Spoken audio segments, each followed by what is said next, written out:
We working out. Oh, you on your Drake shit? Nah, Don't say nah. You gotta represent the light skinned population out there. There's two different sides to the light skinned nation. The high end of the color gradient.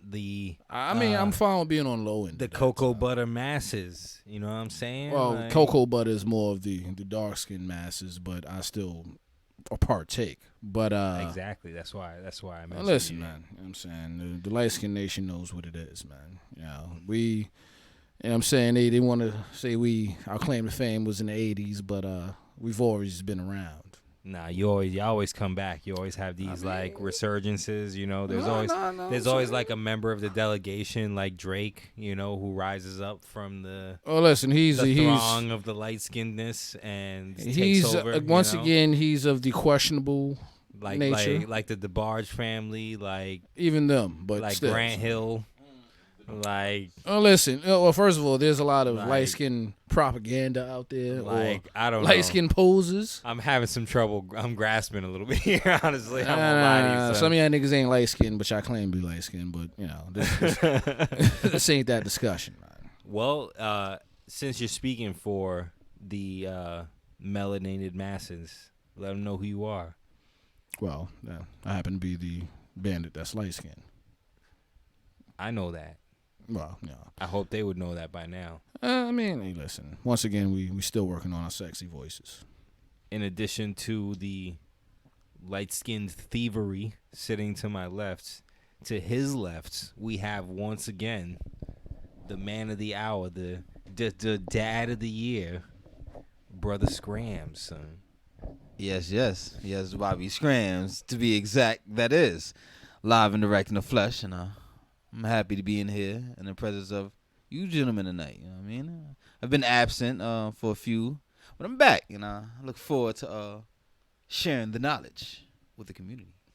Nah, I don't care about none of that. What I care about is that we went into the wilds and dragged a Laker fan from his euphoria to talk to us about what's going on with these finals and his overall feelings about this run and all types of things that us non-Laker nation, Genie Bus loving, shout out Genie Bus. Shout out to Genie Bus. James Worthy jersey having, Gail Goodrich worshiping. I don't know. Shout out to Gail Goodrich too, man. Other Laker metaphors. All right, we get Lake slurpage. You know, as it should be though. Plenty of Laker slurpage. No, we care about the knowledge too. But this is B Scrams, and like I said, we got him at a very fortuitous time. A very vulnerable moment. Very vulnerable. And I guess this is like the third of a series of our bubble coverage. We find ourselves in the corona of the NBA Finals there. We find ourselves at the footsteps of greatness. As we see, we're only one victory away from the championship that was it was predestined to be this year, whether COVID hit or not. Before we seen the Lakers going this route, there were some doubters along the way who predicted teams such as the Clippers with all monkey rich. But here we are, and I only be seeing them looking at Miami, and that's all there is to it. The Lakers and Miami. Now, once again, I just want to say this. I don't feel like my team. I don't feel like these Lakers. I don't feel like they're getting or they're going to get the credit for this championship that is due from people looking at it from a standpoint as COVID to people even looking at a standpoint as the team they're facing. And for the latter, I think is really fucked up because I think that's undermining and taking away all sorts of credit to the team that is the Miami Heat. Like, these motherfuckers ain't make it here. You know what I mean? And they wasn't no 1-2 seed. Coming into this year, we didn't say, all right, Jimmy Butler and the Heat are going to be in the finals facing the Lakers. We never thought any of that. So, you know what I mean? I just want to give them. Nobody did. Nobody. Not nobody. You're fronting if you thought. You goddamn liar. You a goddamn liar, boy. I just wanted to cut in real quick because I realized I gave the floor to Scrams because he's that guy and our resident Laker dude. Yes, sir. Yes, sir. I am the most liquid of snakes. Once again here to talk at you at some length about what's been going on with whatever this thing is you can call an NBA season. Has been a very bubble. Very interesting ride. Fake Tyler or not. Props. It's been like a high level. Props summer to the league, eventual man. NBA champions, the Lakers. It would seem at this point. I mean, I finally tied the Celtics. Congratulations. And our last, that's where our last episode cut out. We were basically burying the Clippers, and here we are. The Nuggets put it on them a couple times. Hit them with the buck fitty. Brewing up over here, but I kind of knew where this was headed, so I'm prepared for this. There's no, honestly, I was just remarking earlier off camera, even though there's no camera, about the crispy defense that they played last night against the Heat when the Heat tried to steal this game from them. High level shit. Which they were on their way to doing. Yeah, man. Like I said, they left some points out there, man. Really, and again, the wrist mics were in their favor last night. There was a lot of calls where Braun was bitching, but I couldn't be mad about him bitching. They would have stolen that game had the Heat hit the right shots, but it's the finals, man. Or if Jimmy didn't overpass, but I understand that he was trying to get the rest of the team going, which is how they win. Yeah, but it's different. But he was cooking, and that's, I guess he should have continued to cook. But I understand that's he was doing what a conventional basketball player does, especially as a leader and the number one option. So, but you do that. I can't be mad at him for making some of those passes, but certain ones are gimmies, man. Like when you have the full team, you could do. The game was so close, like. So you kind of have to. Those 4 to 6 points are so crucial. They had their opportunities, man, and especially in like that third, like early fourth. I'm watching the game, like they're leaving free throw points out. they easy mid ranges, all types of shit, man. Like I said before, by the time Jimmy realized that he took a wide open corner three, but by that point it was pretty much null and void, man. Like Lakers had clamped down. They hadn't figured out the whole AD being on him or that little 4-5 switch they put on when it was him and fucking Dwight, which was hilarious to me. But let me hold you a little bit because the way our last basketball snippet ended, we were kind of still on the last series, which is the Clippers versus Denver. So, or sorry, not the Clippers versus Denver, the Lakers versus Denver, which we didn't even really get to talk about. It was not. There was nothing to talk about with that. There's nothing to talk about. No, I just wanted to mention it because the question I was going to ask you, Scrams, was the fact that they essentially washed. They didn't wash Denver, but the fact that they faced a team that could actually threaten them in the matchup problems and having a playmaking center in Jokic and having a pure off-guard scorer in Jamal Murray, I feel like that really did that shape them up for the finals, besides the rest and all that other shit that they got. But did effectively kind of running over the most dangerous team besides the Suns in the bubble give them some confidence, you think, into where they're at now, where the Bulls, who are also kind of on a similar run, where they were just kind of dismantling these teams that people had a lot of investment in and a lot of hopes in, especially the Bucks. I feel did that help them, or was there something else to it, or were the Lakers just always bound to be on this path because the league wants them to win for the ghost of Kobe? I think the Lakers. I was just start saying this. I think the Lakers are just in both cases, whether it be the Nuggets or the current series with the Heat, they're the better team.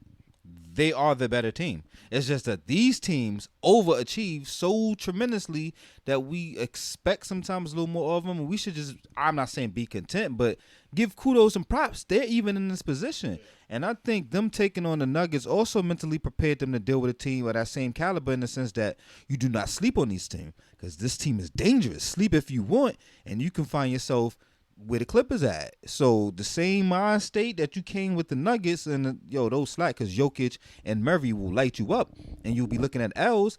You got to approach with Miami, because Jimmy Butler is proving that this man is the lifeline of that team, and the way he's playing right now, these could easily be a 2-2 series or some shit. You know what I'm saying? And I wouldn't be surprised if they stole one more game out of it. Like, I knew they wasn't going to. I knew the Lakers was a better team, but they wasn't going to sweep Miami off the fact that you're not sweeping Jimmy Butler. You know what I mean? With the same mind state that I believe we should have had when we played the Sixers back in 01. You're not sweeping AI. You know what I mean? Like, this motherfucker fought this hard to get here in the first place. You think you just going to sweep him, especially if you're not taking him seriously? You better step on him and stomp him out, because if you don't, then he's going to get a W. And I think playing Denver helped, because you got to have that mentality with them as well as with Miami. You gotta give them teams they respect. No, you definitely do, man. And they Lakers has probably been the favorites, or odds-on favorites, since AD got to that team. Like, everybody was talking about the Clippers, this, Clippers, that, but unfortunately, they still are the Clippers, man, and they still prove themselves to be that, man. They proved it all season long at that. Because if you paid attention all season long, they were struggling with chemistry. Yeah. And to go back and look at these Laker highlights since day one, these motherfuckers been playing like they AAU teammates. Like, they having fun. Well, it was. They had to figure certain things out, but, again, but that's a Braun-led team, man. I will always say that. Like, the cohesion will be there. It's just... It will, but I never seen a Braun-led team synchronize this fast. Like, you're talking about a Braun-led team in regards to a historical culture. You know what I'm saying? And another top 5 player.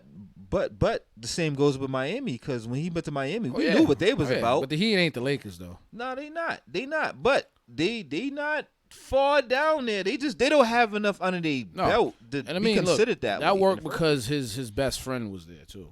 You know what I'm saying? His best friend, who ultimately was like, "Yo, bro, I had my time. This was my squad. Do what you do. Be the best player in the world."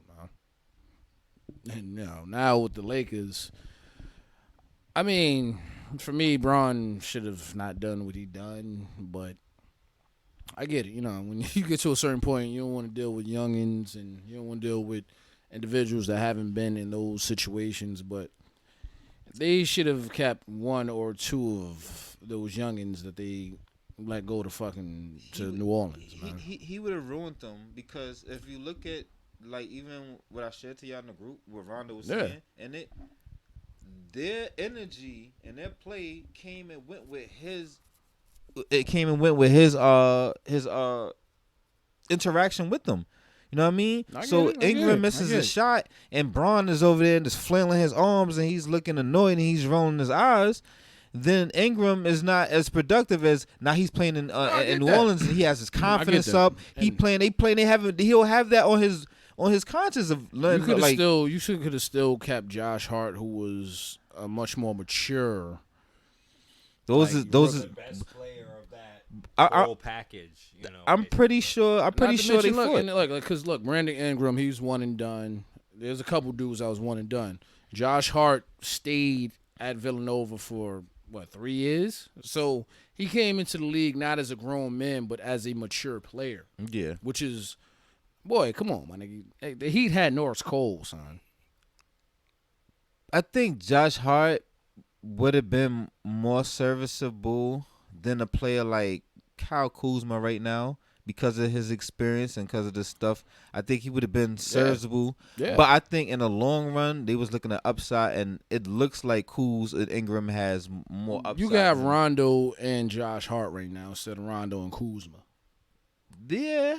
And truth be told, had y'all had him, it probably would have been a sweep, son.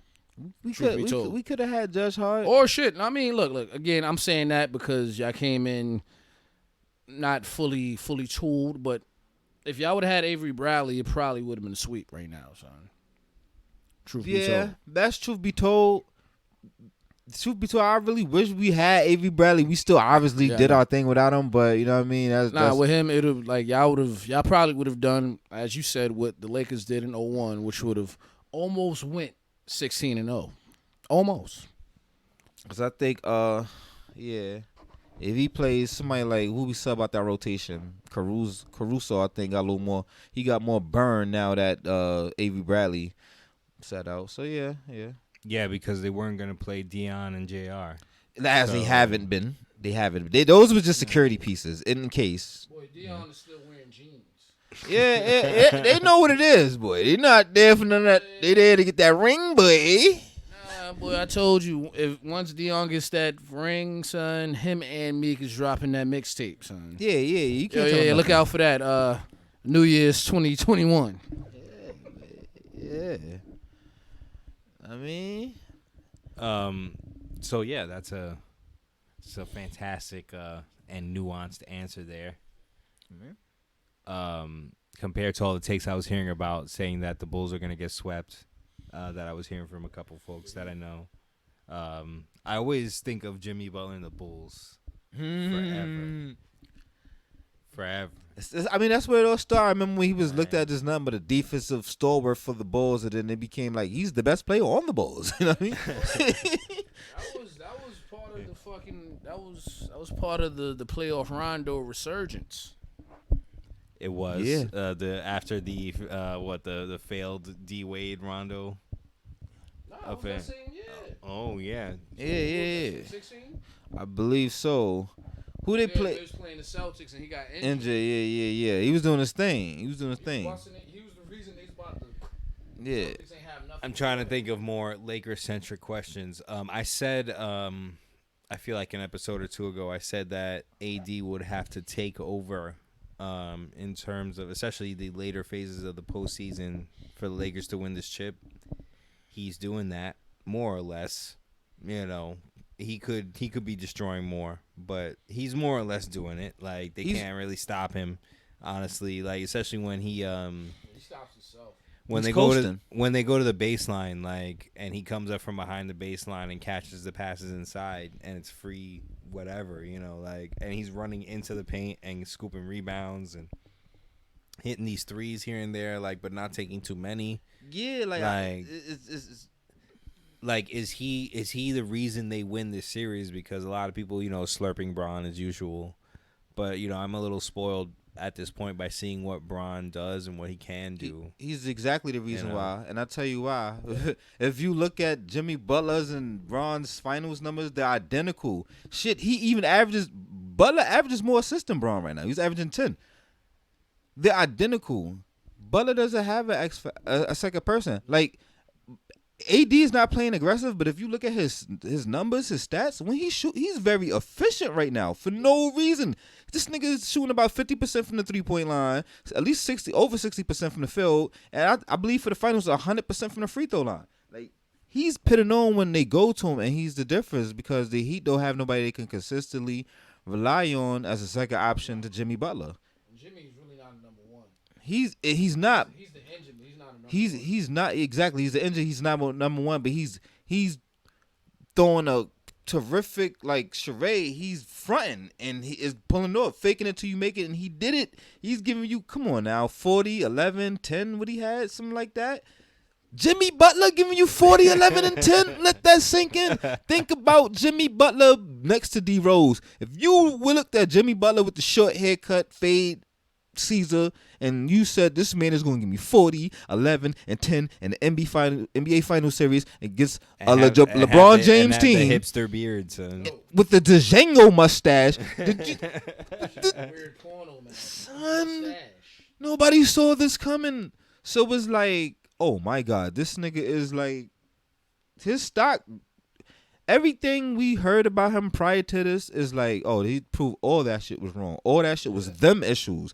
He is clearly, he found people who believe in what he believe in, who got love for him, like he got love, like we thought was the case in Philly. He found the right culture. He exposed the culture in Philly. Like, we thought they was about that shit, but these niggas was fronting, and he was, if they rolled him out in the first place over there, he probably would took them further in the playoffs that year they got spanked, but they never got on his wave. You know what I mean? Like, Miami got on his wave. Can you imagine Joel Embiid and Ben Simmons and Tobias and them riding that energy and performing the same way the Heat of team is playing around Jimmy Butler? It should be in the finals. The motherfucker might have a chip. They might have had a chip in Philly. Like, so... Again, they only lost on the lucky Kawhi shot. Yeah, they did, but it wasn't like Toronto smoked them. They just, that shot just fell, and that was that. But if that's the case, had they been putting on like these putting on, I'm not even sure they go to Game 7 against Toronto. They probably put them out. What does anybody have? If Joel Embiid plays the way he should play, who is stopping this man? Who? I don't think he believes in himself. I think also part of it is because Ben Simmons, and I hate to, this isn't about Philly because they're trash. They got smoked. They're kind of a poorly put together team. But since we're here, I understand that Ben Simmons is what makes that team happen, and has the ball in his hand a lot. And I also understand that Joel is trying to manufacture their two-man game because they should have that between the two of them, but it doesn't work for some reason, or it's not real for some reason, or I don't know. I don't know how to really explain it. It's like, just not in them. They gotta be hungry. And for I don't that, even man. think it's like dislike or anything like that. I just think there's just something about coaching or whatever. Maybe Doc might fix that. Who knows? Or they might trade one or both of them and blow it up. Heart is something you can't coach, and I just don't think they got enough heart to perform like they could. Can you? This nigga Joel is what 7'1", and your point guard is 7'2", and your point guard 6'10", 6'11", 7 feet. They say he's 7 feet. That's what I'm saying. So that proves the point. That should be an unstoppable pick and roll. It is when they get their mind right, but it also proves the point that when you had a third part of that triangle in Jimmy Butler, who is a dog and knows how to take over the situation, he brought them two together. They just didn't like him because of how he approaches it, because management was down his back, and the kids are like, well, the bosses are mad at you, so I'm about to say like we shouldn't really fuck with you like that. But if you notice, Joel fucked with him. He still does. Like if you look at the interactions on Twitter, that's why you had that Joel to the Heat rumors. And that are still out there. Yeah, because he, if I'm not mistaken, Joel pissed something up there saying he wanted to go a place where he could be accepted. Villains, he tired people saying he was the bad guy. He wanted to go somewhere where villains are accepted. And Jimmy Butler chimed in and said, "I know a place." You know what I mean?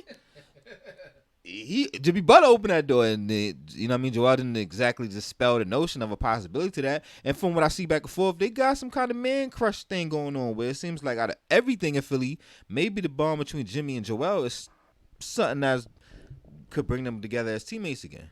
I didn't get you here to talk about Philly. No. We not. They suck. They do. There go all the Philly fans in the handful of subscribers we have. process to my end. That would Process to my end. Let's do that real quick. Fuck it, since we here. You have the magic wand. No one gives a shit about salary caps or matching salaries or whatever. Because I'm not gonna go into the trade machine mid episode or whatever.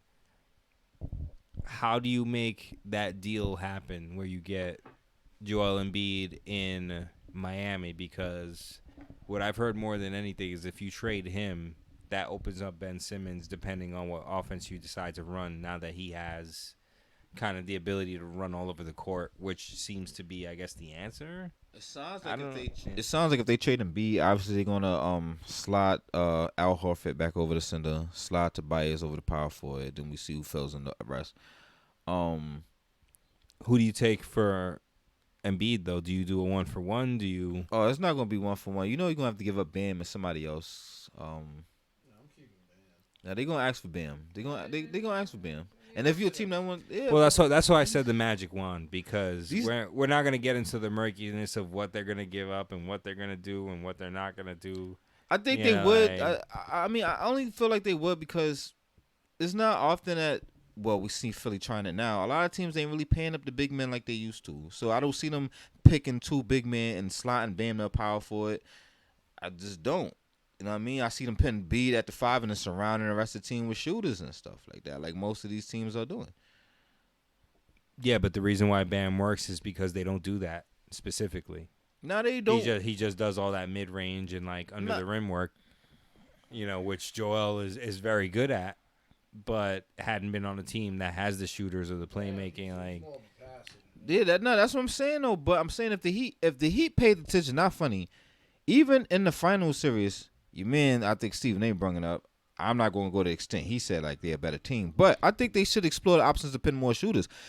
Miles Leonard and Kelly Olynyk opened up things for them in a game that made it look like if you put more shooters on this team, these big men shooters, like it opens up things for them. I think they just also got caught flat-footed. They thought that they would be able to ride Bam the whole way, and now that he has been playing hurt, they really see what the glaring weakness of the team is. It's not even their team play. It's not what they do.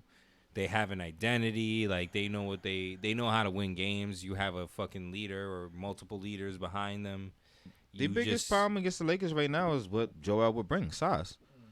They have no size. And that's the only reason I would say give up Bam for Joel, because, yeah, Bam is cool. I would prefer Bam over Joel just for the heart factor, but he's 6'9". That's what I was saying. The way Bam has been playing, that in this postseason stretch, he shows that he has more to his game and more to him, period, than Joel has shown. Because I don't want to say that he has more than Joel, because I feel like they're still like, this dude isn't a bum. You know what I'm saying? Like, he has these stretches where he's like on that 20-12 wildness, and he's unguardable, and you really see what he can be. He's just more. He's a more offensively polished Dwight Howard in my eyes, in the sense that his game goes with his mood, his emotions. This nigga's out there having fun. He's going to have fun. He's going to put up some numbers, but those numbers aren't necessarily tied to him killing the way he needs to kill. Like, Shaq had fun, but he killed you when he knew he needed to kill you. Dwight will have fun, and he'll have fun and give you 45 and 15, but that 45 and 15 sometimes be out of context. It ain't tied to him aggressively going out there and stomp that hole in you and get that kill, like Joel should be doing. And he's looking like Cat in a sense, like Cat going out there 45, 20 rebounds. Where's the W though? Like, and you can do this every night, that's cool, but are you doing it and trying to kill this motherfucker and get this W out of it, or are you just doing it and you got your numbers up, that's cool, you going with the flow?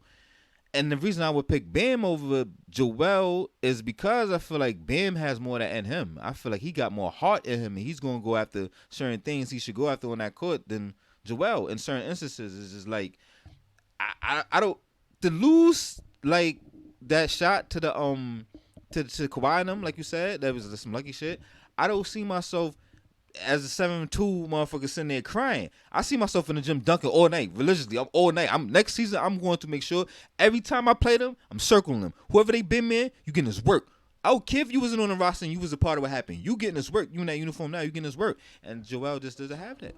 He just doesn't have that in him. That's something you can't coach. And that's something that, like, if the heartache ain't bringing that out of you, then 5, 6, 7, 8, 9 years in the league is not going to bring that shit out of you.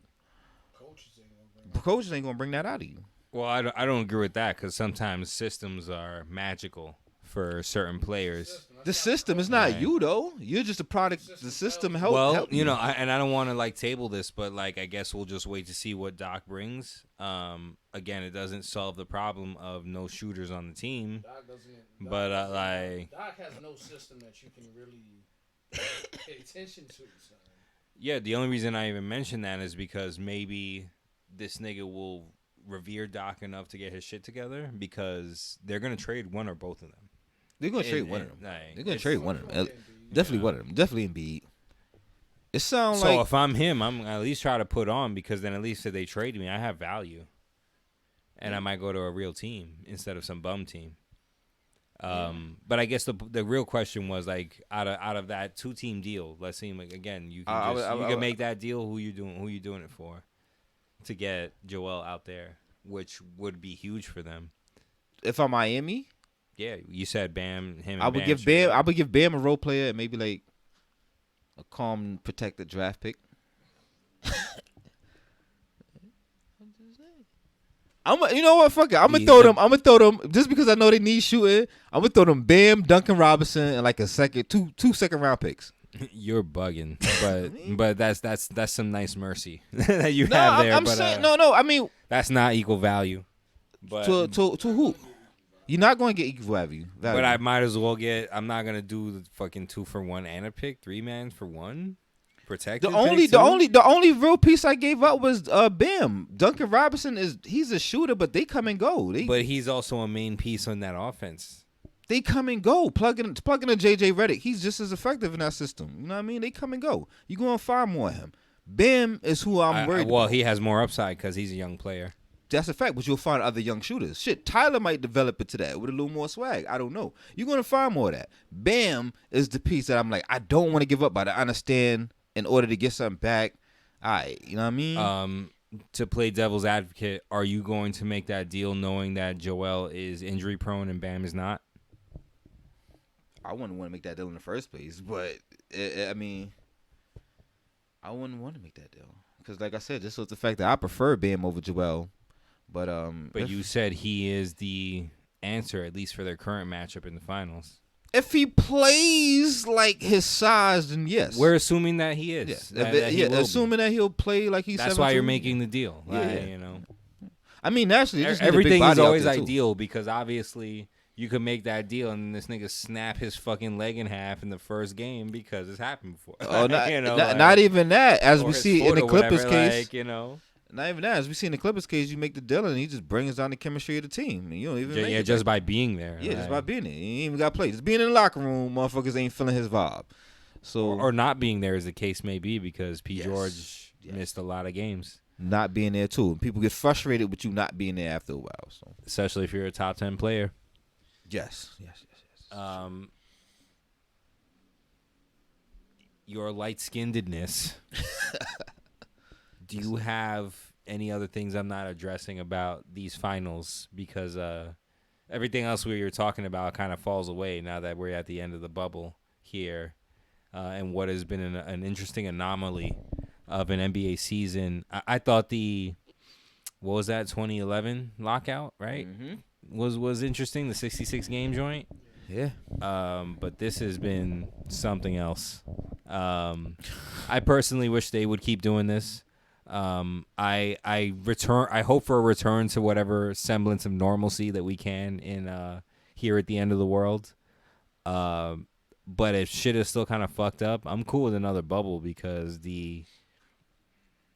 even though the Lakers are here and about to seemingly kind of scoop this title up, the thrill of I thought last postseason was ill because it was, but this one was some other shit. It was some other shit. But this one was destined to be some other shit in the first place because obviously the bubble added a whole nother dynamic to it. But I mean, for the first time in God knows how long, we ain't have no idea who to think could be a champ. You know what I mean? We knew like who might be a favorite, but we ain't know like for the past at least 5 years we knew Golden State. Shit, when Cleveland they surprised us because Golden State was supposed to win that. That's only because the Thunder ran out of gas to put Golden State in the ground. And that was Westbrook. Yeah, I mean, like they can talk their shit, but this last, let's say 3 years, he's shown it was really him, man. This nigga's the common denominator, son, and so many failed, unfortunately, playoff runs, son. I mean, always him, and whatever. Shout out to him for leaving whatever hotel he was in. I think it was the Floridian. Yeah, he left the 8,000. 8,000. Yeah, 8 man. Son. That's what I'm saying. I'm like, he's a terrific humanitarian. I mean, but boy, just mad erratic. yeah, On the fucking court, son. too erratic. In regards to the finals, this seems like it's pretty clear cut. It'd be nice to see the Heat make some noise. They definitely one of them teams that could not afford to lose anybody. But at the same time, so are the Lakers. You know what I mean?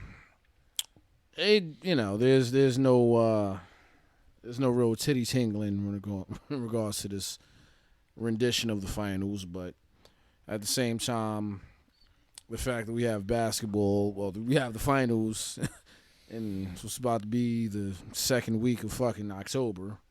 It's unprecedented. It's a little weird, but you know what? Hey, so be The it. fucking season should be starting soon, but here we up in the conclusion to last year's. But Yeah. So I mean, it's you have your highs and you have your lows. But I mean, hold on, not to cut you off, I just can't help but feel like a lot of this shit comes from LeBron James being in the finals again, man, and the Lakers. I mean, I just feel like if the finals, if Kawhi and the Clippers made it and the Raptors was defending their chip in the finals, motherfuckers would have been here tuning in. Oh shit, Kawhi. Oh, it's gonna be interesting. Niggas just don't want to see King James be King James, son. No. Niggas don't want to see King James in I don't want to say less than favorable matchup, but motherfuckers want to see. This is the return of King James, so. Is it a real return, son? Is it Lord of the Rings Part 3, son? That's what I'm saying too. Like, this man missed the playoffs last year for the first time since his second, third season in the NBA. Now he came in and Right. you knew before the season started this man was coming with a vengeance. He was coming. He had a target. He came and he was coming to take names. Rightfully so. We sitting here and once again we discrediting these finals for various reasons. The pandemic, the bubble got niggas playing differently. Now you're just naming semantics right now. I'm just saying though, son. That's all that is. Let's just not sit here and feel like once again feel like the niggas lack of care for the finals is associated to LeBron James once again being in the finals too. I just think that if other teams were in there, if he was not in the finals, I feel like it probably would have been more interesting. Because any other number of teams would have made it like, oh shit, these niggas in here. Yeah, but unfortunately, he's the face of the league, so him being there, I obviously will bring more faces. So. Let's talk about this face of the league shit real quick, son. He is. Son. He is though, but being the face of the league, and I'm sitting here thinking to myself, why do niggas always hate the face of the league? Because when you look back, Kobe only got appreciated in the twilight of his career. To my understanding, and still, Jordan wasn't really appreciated during the prime of his career. Well, for obvious reasons. Obviously. But why is it with somebody like LeBron James, 17 years Because in, you're talking son? about somebody constantly being forced down the throats of the casual, nonchalant, not giving a fuck fans. He's Roman Reigns. Nah. We're not gonna do this. At least this man is talented at his craft. We're not talking about Roman Reigns. You gotta watch some recent shit. I know, I'm not taking that away, but he worked to get there. Motherfuckers was booing him since then, and it wasn't for no reason. We know why. It was that he was forced down our throat. They were forcing bad product down niggas' throats, son. No, they was forcing him and his soul glow down our throats. Bad product all around, from the wrestling moves to even him talking, son. Yes. All of it was bad. It was block work. It was green, and niggas was sour connoisseurs. We didn't want that shit. They was selling us tea bags. Son. Saying it was loud. Yeah, son. So it's not that. Like, that is one thing. But when you forcing greatness, I'm not slurping, but I'm saying consistency tells a story right here. No, it's greatness. So it is. You know what I'm saying? It's a tour de force, son, a virtuoso. If you will. I'm not a Braun fan. Even Kobe was my favorite. He retired. I don't know. I'm not gonna front. I'm about to throw some chips in. I'm really liking Brandon Ingram personally. That's me. But yes. But you gotta blame Braun for that. Yeah. I wanted him to remain with us, but I understood for him to go. As a true Laker fan, let me just address some of you Knicks fans. As a true Laker fan, understood that it was for the betterment of Brandon Ingram to be off this roster for this man to grow. I knew that. I didn't get mad at him or whatever, even though obviously it wasn't in his control how he left. But I didn't get mad. I wasn't no hater. Oh, he over here petting on. He should have been doing that with us. I already knew what it was hitting for. Know what I mean? Unlike some of these people, those aren't true Knicks fans, son. I was for KP leaving. You was, but even Melo, when Melo left, fuck Melo. Oh, fuck, he ain't do shit for. Yo, that's crazy. Nah. But y'all was the same niggas. Yeah. Melo. Like, come on. And now y'all see why niggas like KD don't want to fuck with that energy. Come on, son. Those are delusional. Those are delusionists. Yeah. You know what I'm saying, I ain't got no time for that end of the spectrum when it comes to the nickdom. Yeah, we ain't time for that. So I'm liking Brandon Ingram out there, but I don't know. I just think like with greatness, this nigga's been pinned on consistently for 17 years, son. 17. This nigga's this nigga's 35, turning 36, and this nigga's still like. He's lived up to every expectation that niggas had of him. That's what made me like. I'm not a Bron fan, like I just said, but I'm not a hater. But what made me pay attention, I was watching some old high school highlights. Yeah. And I thought to myself, coming out of high school, think about the mind state. Think about what we thought this man could be and where he would be. And not only did he do that, he overexceeded. He's still doing that shit. Overexceeded it. This motherfucker is still doing what we predicted he would be doing when we were in high school. Yeah, pretty much. When we were in high school, watching him come out of high school, we said to ourselves, this man gonna be great. Yeah. Now we watching this man be great.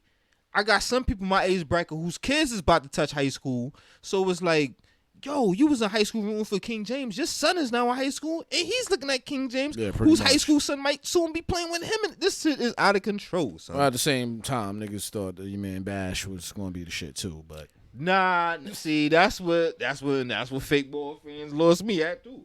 I knew this nigga was. I ain't know it was gonna end up like that, but. I didn't know it was going like that, but I knew this nigga. It wasn't. How many point guards, how many 6 foot and under motherfuckers you seen come straight from high school to the NBA and really have productive, serviceable careers? It's rare. You got a few. None. Like not too many, son. We got a few guards in general who come out of high school and had serviceable careers. Like it rarely happens. Yeah, even AI went to college. Yeah, even AI went to college. You know what I mean? You don't have too many Kobe's. You don't have too many guards. Because I can't even think of 6'4", 6'5". No, you can't be no less than 6'5" coming out of high school. Yeah, they not. No, it's not gonna work. I mean, you see, like I'm saying 6'8" in bars, 6'8" Yeah, in bars. The Rashard Lewis's, the Al Harrington, exactly, like that. Exactly. I mean, so I knew that was going to end up well. I just didn't think it was going to be this damn bad. No. But we should have probably had a clue when the only reason Portland drafted Bass is because Nike, who was fucking with Bass at the time, felt like, yo, this is our client right here, man. Let's get this man close to home. They based out of Oregon. Yeah. They threw the word and they got your man drafted. No. And he immediately blew that package, son. Talk about who you talking about. Sebastian Telfair for the young boys who Yeah. They weren't even alive when these things were happening. Yeah. Do your research, man. Stephon Marbury and them fan. But shout out to Starberry or Chinaberry. Yeah. So like I don't know, but like this LeBron James shit is incredible. It's incredible. I mean, listen, boy, you need stars. You just need star quality players. You need the storylines. You need all that. You need a lot of shit, man. You need a lot of shit. I mean, there's a reason that when the bigger markets are involved in the finals, shit is a bit prosperous. If and when they can ever get the Lakers and Celtics back, that obviously is going to bring certain shit back. And in the slim chance, I'm saying the slim chance the Knicks can do it. You know what I'm saying that's within the near distant future. You know what I mean? They too busy trying to get Chris Paul, son. What the fuck? They're getting Chris Paul, but again, with the deal that's on the table, I'm not mad at that at all, son. I'll take that bread for 2 seasons, and you're not giving up much. They believe that Chris Paul can change the culture. I mean, I don't. Would I make that move? No. But at the same time, they do need some kind of veteran leadership. You know what? Unfortunately. I believe he could change the culture, but he won't because you have James Dolan. I mean, yeah, of course. This nigga even changed the culture in Clipperland where they had what was your man name? The OG. This nigga hated Magic. Dono Sterling. Yeah, son. This nigga hated Magic. I mean, They hated black people. Old white power. Classic white power. Pardon me. Classic. Son. This nigga changed the culture over there. He had motherfuckers really thinking the Clippers is like to be talked with in the same breath as the Lakers in that town out there. Like he changed. Yeah, no. He had motherfuckers happy to go to Clipper games. He had the energy different. Well, once again, those are delusionists. Yeah. Yes. Nonetheless, but he had them. Yeah, no. Like- I mean, well, weed is legal in out in Cali, so So I believe he could have changed. niggas were a bit inebriated. I mean, let's be real, son. This nigga told you everybody that shows up to a Clippers game gets a free joint.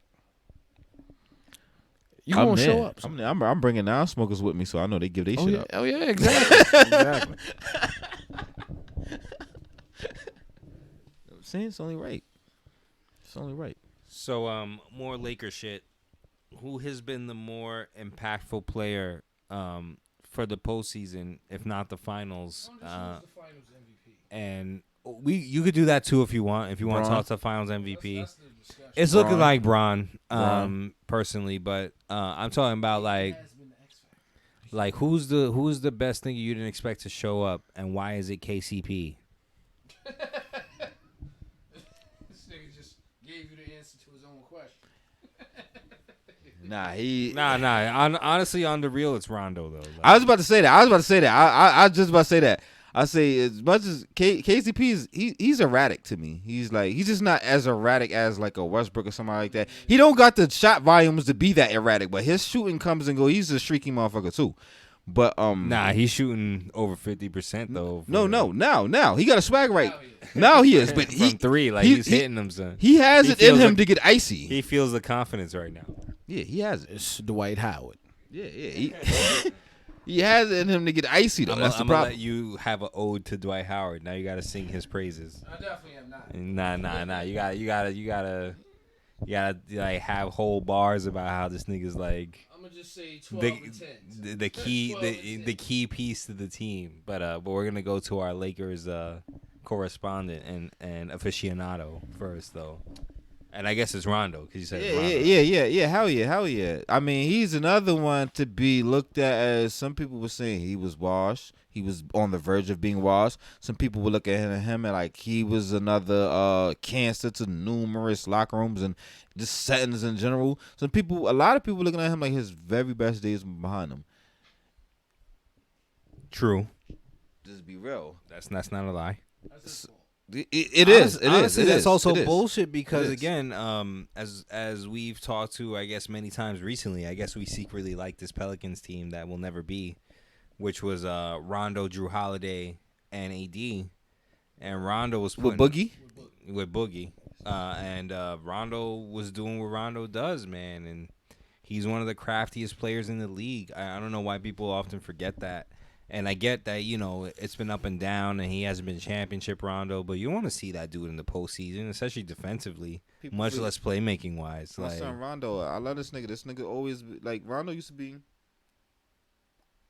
one of my favorite players because he was, like, a younger version of, like, niggas like Basic Game, like Andre Miller and them.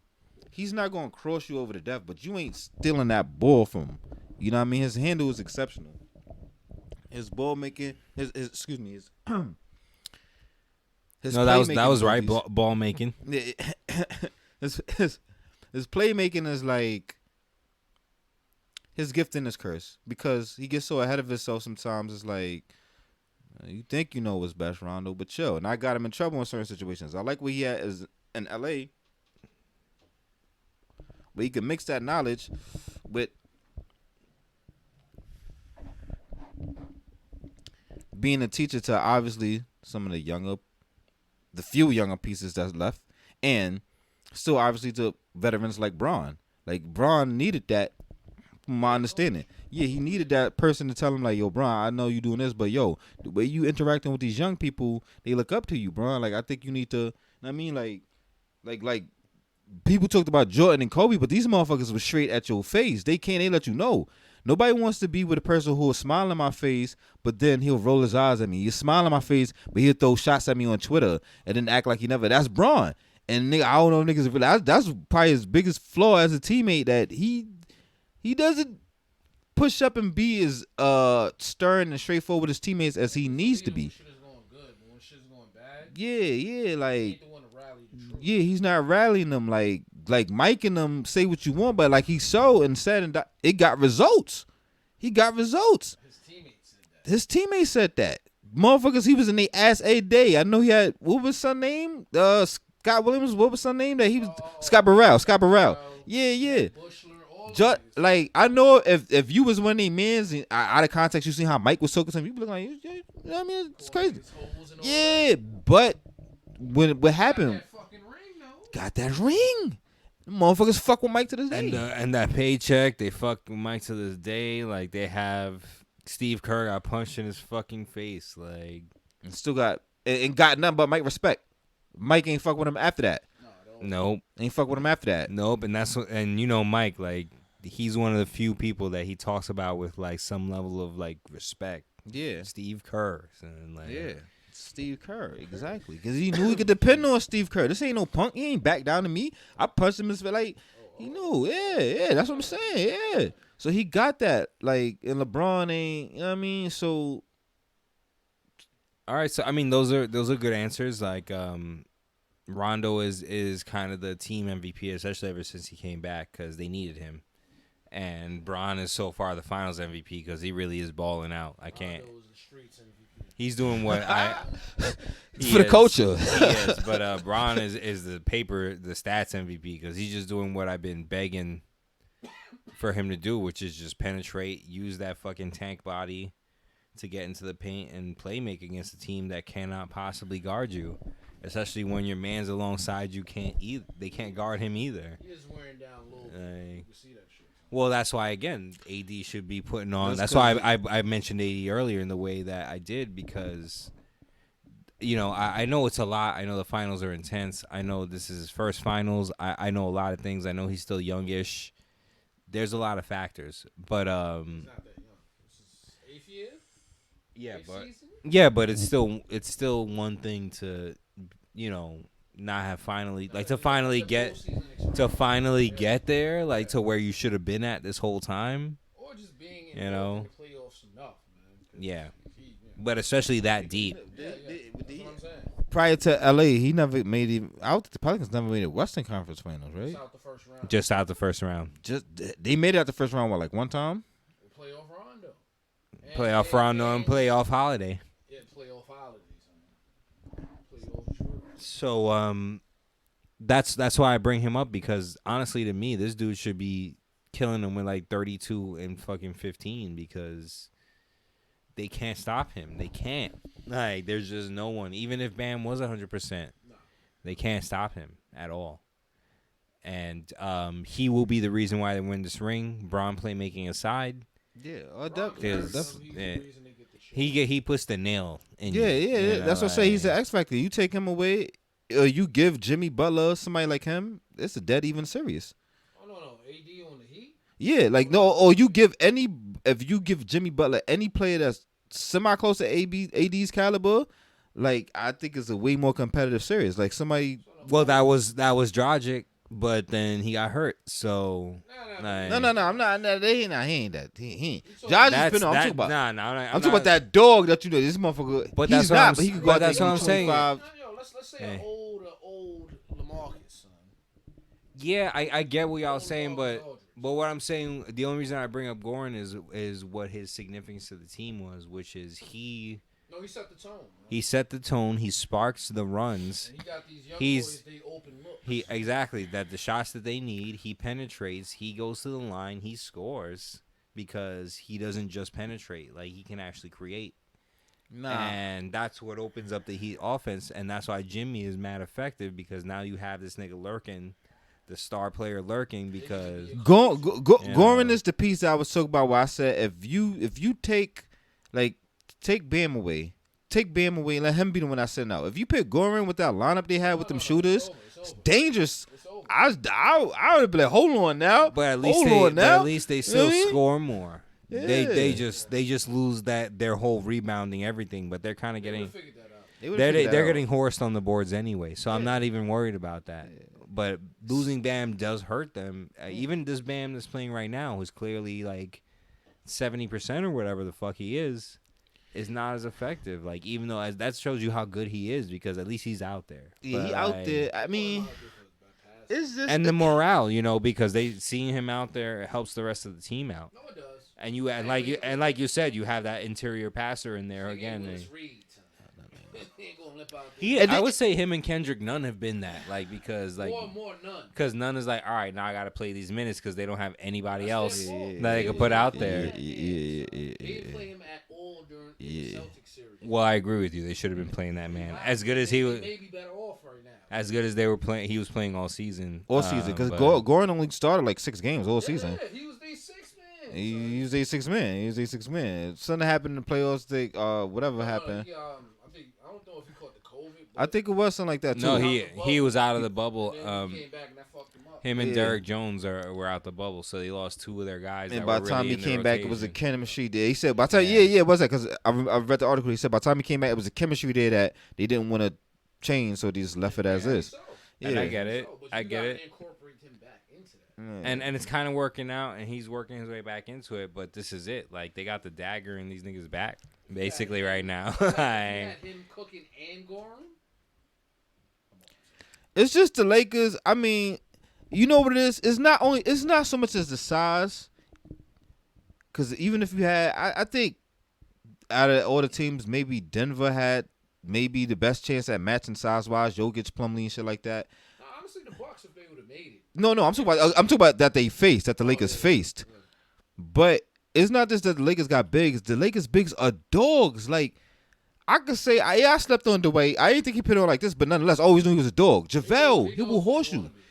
I'll say that. They dogs when they want. When they want to be. No, yeah, they not trying. Well, when they want to be, they If you got somebody to fight them niggas, then they lose it. Yeah. They lose it. Yeah. But when they if you give them the opportunity to get on some bully ball, they front run. these 3 motherfuckers could, these niggas, every single one of them could come in and get you a double. Point is, y'all don't have to rely on old JaVale. Nah, but in some of these lineups, some of these matchups, I still threw him in and think he would have been serviceable, just because of the height. Like him against.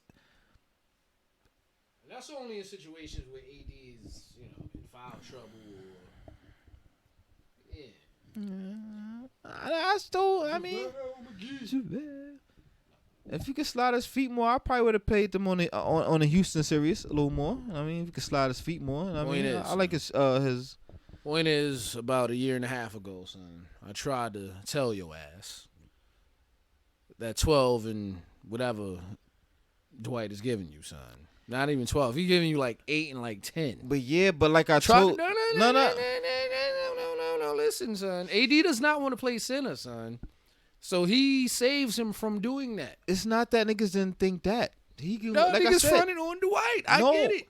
Like I told you, because, boy, he's doing that. But from what I still read in the article, he's still going to be out of there. They don't plan on keeping him. So I knew it was going to be, he can give you something. But hey, boy, come on, man. We can go to that NFL shit where you get a nigga on the one, that Deion Sanders shit, son. That one and done, son. Yeah. I came through, got the chip in my, that Kawhi.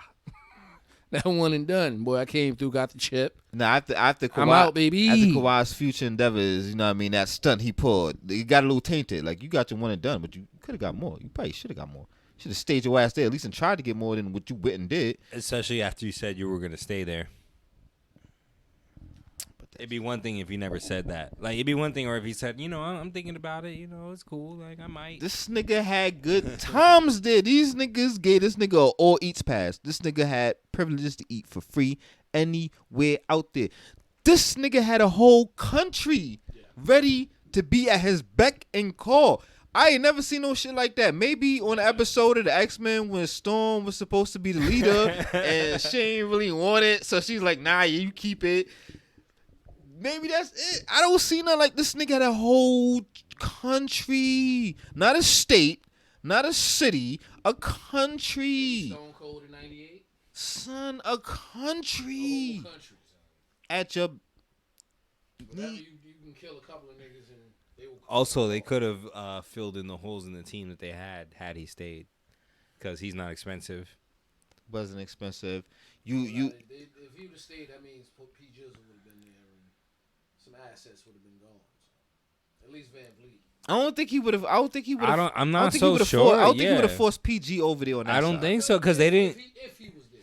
PG was trying to go there anyway. That's what I'm saying. PG That's what I'm like, saying. what? They didn't need him. Like, they could have, No, they didn't. even if they say overpaid somebody, whoever was out there. Let's say Chris Middleton. They somehow swindle Chris Middleton off the Bucks, whatever. It's dangerous. Or you make the move You to know. Lamar back over there. What? Yeah, whatever. You do something else. Yeah, no. If he was there. I feel like it still would have been different because, again, the core of your team remains intact. You have the leader of your team and the spiritual heart of the team still there. Your players, assuming you didn't give them up stupidly, and Fred VanVleet and Siakam and OG Anunoby are still there and developing. So, And they developing people. they like had a nice show. Like, they... I may have given Siakam up depending on the situation. Siakam. I may have given him up for Paul George. As long as I keep Van Vliet and Kyle, who are the dogs, because that's the reason they won that chip. Because Van Vliet and Kyle Lowry, they were the real dogs of that fucking team.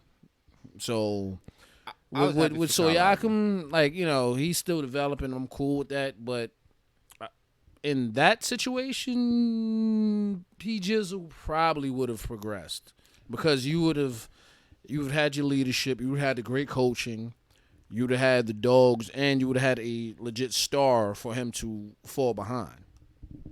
But you don't have an inside player who creates their own shot 15 feet and in besides Serge, and he's not consistent. Playing on the East. Or young. And kind of injury prone sometimes. More or less, but again, that comes down to coach. And then, again, you playing on the East, so... And for me, I'm obviously replacing Pascal in some fashion. Specifically, if it's me, I'm at least getting a power forward that can at least rebound and play some D. You know what I'm saying? The scoring, we can make up for that because, like I said, Nick Nurse actually is a damn good coach. I assume we're talking about an ideal world of, like, not money and shit like that, right? Because it would take Paul George taking the pay cut to have made that happen. Like, shit, I don't even know we're talking about Toronto. The guy worked. Like, honestly, like, even I feel honestly, Game 7, that's not being worked. I honestly, because they're a good team and they still had the chemistry, but like They made it in Game 7 without having a legitimate star. I'm not so sure that even if PG is there on that squad, that they fucking overcome what their issue is, which is really bullying niggas in the half. I know they. I know they not because that improves the issue because Kawhi is now this like mid-range master type of dude, which is amazing. But they still don't have that big man. PG ain't never did. He ain't never did shit anywhere else though. Like that's why the Clippers are supposed to be so dangerous because Kawhi and Montrez and Kawhi on all these rotations and these switches and all these things they were supposed to do. We're supposed to do the thing that they're bread and butter. The problem is you traded Gallo instead of, and I know we keep talking about this deal, but instead of trading Gallo and some of the picks away, you traded the two other guys in SGA and Gallo who can make that rotation defense happen. I'm gonna just say this though. I think sometimes when we talk about these trades, I think sometimes they tried to hold on to some of these people. Like a player like Gallo, I would think that the Clippers tried to hold on to, but in it OKC like I hear you, but nah, we gonna take that man. You want Paul George? We gonna take that man. Yeah. But real quick on the term of Paul George, this nigga ain't did shit anywhere else for me to believe that he would be anywhere else as serviceable as he was anywhere else. He ain't this shit. He had an MVP season in OKC, but that was the regular season. But bad coaches, but also it showed the OKC thing more than any other situation showed where he was at mentally. Yeah. Because once he hit a slump, he didn't try to progress out of it. He fell back and let the man we knew, who time and time again is only going to make it worse. Who's that? Who you talking about? Russell Westbrook. He sat back and let that man take over. He took over. Like, that's like rocking the crowd all fucking night. You hit a little cold, and this nigga is icy. You know what I mean? But you give him the shit, and you just fall back. And instead of giving you a chance to get some rhythm going, hopefully get back into where you was at, You let him totally take over. So we see you don't have the alpha dog mentality that had helped out in some of these situations, like what it had to need both be defend anyway. and bury him, just like what happened in this past season. And again, I want to reiterate, as if you guys heard the Lost episodes that we keep referencing. Mm-hmm. Paul George is my man. Like, I want him to succeed so bad. Like, I feel like even though Bron's in the league, he could really be the best 2-3 like ever. I thought like, he this could. nigga got the talent. Like, I thought he could. He's so fucking good. Like, it's kind of exactly like that's pretty much what happened. Like, Kawhi's pretty much This ripped nigga it was from like him. a 6'9", 6'10" 2 guard. There is no reason 6'10" 2 guard. There's no reason like, this dude is not successful. And when he had that MVP season in OKC, which is why I mentioned it, I'm like, oh, here it is. Here's the glimmer of greatness. If you put him on a team that's real, then we can see what we're talking about. And I guess you might as well have left him on OKC for all that instead of fucking. Imagine, son, him CP and SGA, son. I ain't gonna front though, but as we seen, cause he admitted this shit. Paul George is sadly another one of players whose talent is attached to his mood, his emotions, Cause he said it. He said it when he went through his shooting slump in the playoffs with the Clippers. The bubble got to the best of him. It got to him and stuff like that. He went through emotional slump. He was found himself. Yeah, so we see like it's like as if that got to be what happened in OKC. You must have hit that slump, hit that rut. Never cared to get out of that rut and let this man take over, and he made it so much worse. Again, as such a fan of his, I'm willing to excuse all of it. I'm willing to excuse the adultery you committed. I'm willing to excuse, and I don't want to throw that as like a rock at him or anything. It's more of like you did it, nigga. That's a wrinkle. Like, I imagine that complicates your life like tremendously. No. That made that locker room a whole lot uncomfortable. And I mean, look, in hindsight, that may have been why Doc got fired. Son, we seen what happened with Golden Tate and Jalen Ramsey this past weekend because. Well, you know what? Look. In all reality, boy, that's a little bit more vicious because your man Jalen Ramsey was, he was on this Bobby Brown shit. Yeah. I'm not. You know what I'm saying? Ain't nobody humping around, but you know what I'm saying? But that's that man. Wait, two seeds? But that's that man's sister. That's what I'm saying. Two seeds? No. Two. Yeah, he was wild. He wilding. But the rage was there because of what he did to that man's sister. Now imagine if that's your daughter. Imagine that's your my daughter. thing. I get it, bro. I'm not mad at Golden Tate, boy, but I'm like, well, first of all, I'm mad at my sister. I'm like, you had 2 kids with this nigga, son? He was wilding on you with the first seed. You see how this nigga be talking in some of his post-game interviews? Like, you already knew what he was about. Man, it's kind of special. Bitch, he went to Florida State. Fucking with Dion and the boys out there. You know what I'm saying? You see Dion saying they out there wilding. You see prime time. Come on, son. Like 2 seeds. I get it.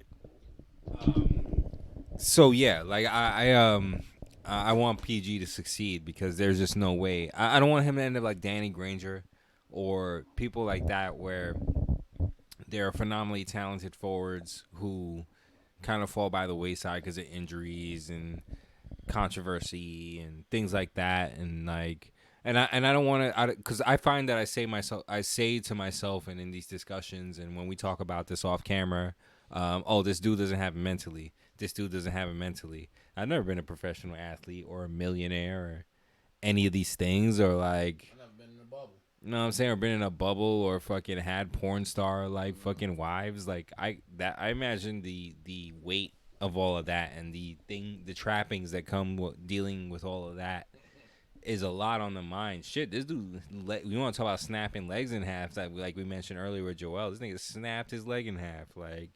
I imagine that does something to the psyche. Like, you know what I'm saying? I know you're glad to be able to at least walk, much less play basketball at a professional level. Before you draft, you had back situations. So I don't want to shit on Paul George. Like, niggas are like, yeah, pandemic P, No, it's like, nah, like, this nigga tried to do the best he can going through it at the highest level, which this was. And they didn't have, as we talked about in the group chat, because we got the group chat, y'all, you know. This is the era of the group chat. Yes, sir. Should that be like a thing, the era of the group chat, where we're just like kind of going ham? Stand by for We'll get back to that. But as we were saying in the group chat about Paul George after the Clippers got eliminated, RIP, because they did play hard, man. It just didn't come together for them. Shots didn't fall. Doc, and it's funny, they fired Doc over this, and it wasn't his fault. Like, he did the best that he could. Like, the offense just didn't spark. They played D. They played D like they always did. Is it not his fault though? Doc? Is it? The only thing I will, like I said in the group chat, that I will put on Doc is that they didn't run enough mid-range plays, not enough screen, and they didn't try to take advantage of the fact that they have Montrezl Harrell back, who, even though he was rusty, was playing well. Yeah, nah. I mean, Like, they didn't have the 2-man games that they were known for. Lou was off. Like, there was a lot of things that just kind of went wrong for them at the worst time, at the worst possible matchup for them. It's coaching. It's coaching, and I'll tell you why it's coaching only on this level. It's coaching because all that stuff you write went wrong because they didn't have chemistry, and chemistry goes to coaching. I think I was talking about this before. I think Phil Jackson doesn't get the credit he should give when they Real talk quick, about is Virus Time. Can you lean heavily on Virus Time for that? Or is it just a thing that they were... They never had it. Doomed to, because... They never had it. They never had it. Yeah. They never had it. Sorry, go ahead. Yeah. Because that's what we heard about. Like, Kawhi's initial thing was, we weren't trying to win the championship this season. They never had it. You heard all these things. That's like, bull job. You don't go into an NBA season, especially with the talent job. they got, thinking that y'all don't have a chance. Y'all ain't trying to get it. Jive ass suckers. Them niggas didn't have the chemistry. They never had the chemistry. That still falls on Doc because, you got enough talent. You got to find a way to get this talent. Yeah, and no, because... Why does it fall on Doc? Because, like I was about to say, we look at coaches like Phil Jackson. He won them chips with Jordan, Pippen, Phil the philanthropist. and you look and you can say, those teams, they had Mike and had that. But look how we looking at people like Kawhi and Paul George. Years from now, people gonna say, even now, they had Kawhi and Paul. Why they ain't win that? They had Kawhi, Paul, and the last two six mans in them of the year. I don't remember no team ever really having that, son. That's crazy. Now that I think about it, my nigga. But Maybe Houston could have had that until they let Lemon Pepper Lou go. They couldn't get chemistry enough to have like a monster regular season. It wasn't like their regular season record was super impressive in the first place. It wasn't gonna happen because, and I guess that's kind of one of the biggest reasons. I kind of wanted Toronto to lose last year, and I didn't mind the Clippers losing this year, is because the load management, son. Had these niggas won this season with all that dumb load management shit, like, first of all, that's what threw the chemistry off, bro. Like, and that's like mad niggas like, man, Pat Bev and even Montrez, they, after a while, they started talking, being like, we had a much better chemistry last year when we didn't have no fucking stars. Now we got 2 stars that want load management, and we out here getting it. And that falls in the coaching too, as a coach. No, it does. It does. Like, it does. on, it does. bro. It does. But at the same time, what was Doc really gonna say, son? You can't have a team full of players who was role players or whatever, players, go crazy ham the season before, get you far. Challenge the niggas the champions. And then you throw in 2 star players and you watching these players get star treatment, load management, shit like this. In all reality, you didn't need 2 stars. All you needed was 1. But, I'll blame Kawhi for that. But because Kawhi wanted to talk shit and be loud when it was time not to be loud. Then when it was time to rally the troops, you quiet, bro. That's the era we in. Every player who want to go somewhere would take a tag along friend. Everybody want to bring a friend. When Kyrie came, I'm bring KD. Yeah, you know what? I'm fine with that, but make sure, like, just let it make sense. I mean, like, we still don't know if Kyrie and KD is gonna work, son. Sometimes we see so many times people that friendships clout would make sense, especially in that. Like, he's your man. When we look at, I think I was looking at they used to talk about the Scottie Pippen trade to the Rockets back in the day. Yeah, Scottie and Charles Barkley whole friendship deteriorated after that. They was cool until it got there. Then they ain't fuck with each other no more. And that's a testament to show that y'all was cool and y'all thought y'all was good, but but basketball, even just style wise, y'all don't mesh. Y'all don't mix. I definitely could talk to living with people that you're cool with. And then it doesn't work out. You're right. Like this is kind of the era of that, and I get it because you can see where it has limited success. The Heatles are definitely the kind of like portrait of that, where the banana boat dudes got together. And that was another, and that's another example. Not to cut you off real quick, just side note. That's another example how chemistry helped that team. Coaching, bringing chemistry together, helped that team. They looked like they was kind of doomed. You guys also talked about alpha dogs earlier, where 3 alphas were able to just shut the fuck up and be like, all right, D-Wade, you know. Alphas. And even that. But the point is that they were able to be like, our goal is the chip, not like the accolades or dominating the regular season or going on these crazy win streaks that they went on and like things like that. Like it was about because all them came from different circles, and they point where all that shit was accomplished anyway. D Wade already won his shit before. The LeBron number stats was crazy. Bosh was carrying the franchise. 20, that ain't a doing 20 shit. and 10 player, but 20, like, you know, 25 and 10. Yeah. 25 and 10, giving you buckets. They wanted Melo. Now, had they got him, the big three probably would have never worked, or the Heatles probably wouldn't have worked. I agree. Well, they talked about Melo and they talked about They stat, yeah, they want a stat. Stat was who they really wanted. ahead of Bosh. I still think that would have worked. Neither of those would have worked. It wasn't about egos or personalities or whatever. It's just the money logistics of it. The reason why the Heat beat the niggas in the way that they did, besides having this 3-headed monster, was because they had a lot of these young boys to hit these open shots. Like that was really the formation. That was really the formation of that Bron team. The team that plays stiff D, hits their shots, and you play make through like 3 guys who could really like kind of like have the vision to protect the lead, you know. And more importantly, take advantage of in that stiff defense, take advantage of the fast break to like score on the other end. So you demoralize the other team because then they don't know what to do. They're on skates. So it would have with Melo, and I hate it because I feel like the resident Melo hater or whatever. I don't hate Melo, but I feel like that would have disrupted that chemistry because they would have to pay him, and that's 2 to 3 guys that you would have needed in your Norris Coles and Shane Battiers and people like that. Not just that, because not just Mario not just that his style of play. Melo was an ISO scorer, and your Eddie Houses, and you know, you name it. Your man about to get a chip again, son. No, you're not. Yeah, No, he's not. He's still playing. Udonis. Exactly, but he's on the Heat. Oh, I'm bugging. He's on the Heat, he though. got his finals appearance this year, though. Nah, That was he's probably crazy gonna enough. retire after this year. He better retire after this year. I remember he was getting tight on the sideline. Yeah, he's about to have a heart attack there. Like, Yeah, he was Got the spazzing knee. on the niggas. yeah, Seeing your man go from the cornrows to the salt and pepper blowouts, son. yeah, like he been in fucking solitary like mad longs. Yeah. So yeah, like I don't think Melo would have worked with him anyway. Just style wise, he was just different.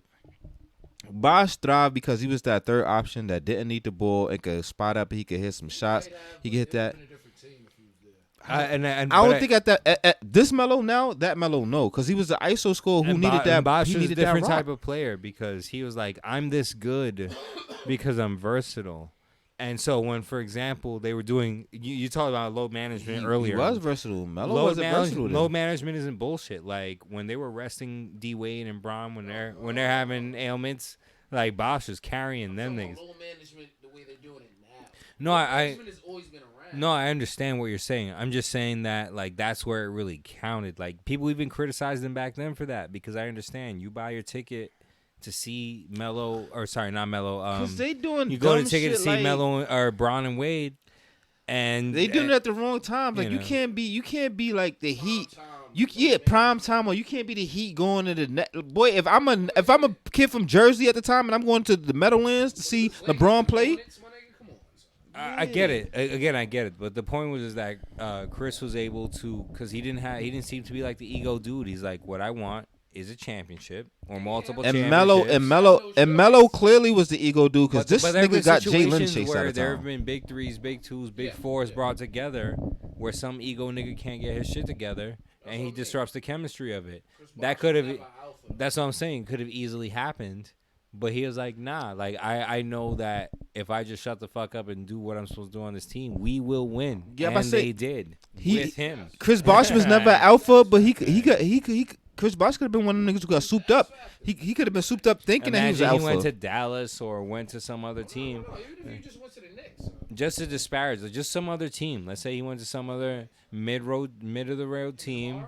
Waste another talent. But that now would have not in that regime. it would have been a waste because They wouldn't have got Amari. They would never doubled up on both of them. They would have got Chris Bosh and then would chase somebody else. Even if they somehow blew the money on them two, they would have not surrounded them with what they needed to win because they proved that they had talent anyway and they blew it.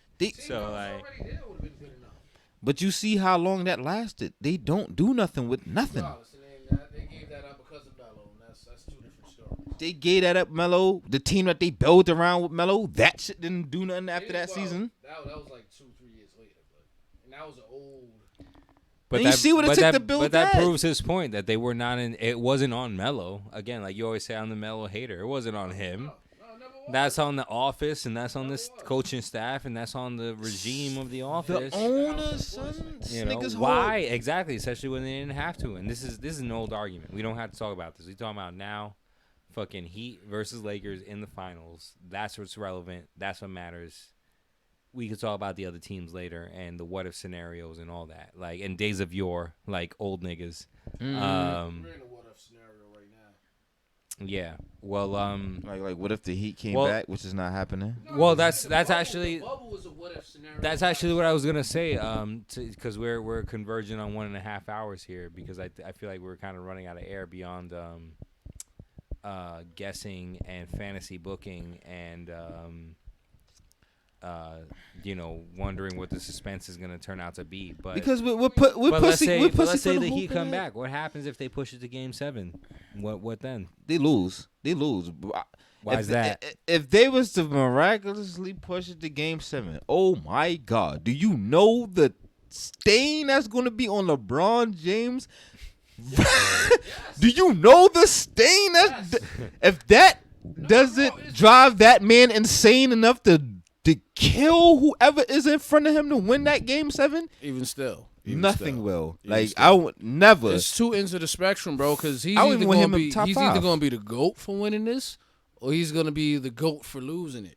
If he lost if he lost these finals, that would immediately. It's worse than 2011. Boy, if he lost this, it bumps him out of my top 5. He wasn't even in my top 5. It would bump him out of my top 5. If he lost this shit, it would bump him out of my top 5. Like, yeah, statistically, all that shit he did over the years consistently was nice. Wait, let's say look, they go to Game 7. He drops like a 50-point triple-double when they lose. You let these niggas get to a Game 7 when you had to try to drop a 50-point triple-double when you still lost. You still don't get... Still, there's no way without winning this shit that he comes out without a stain that will never be wiped. Or no, that's a cum stain. Boy, it is so much worse than 2011. Dress. It is so much worse than 2011. The cum stain on the purple dress. The purple and gold dress. If anything...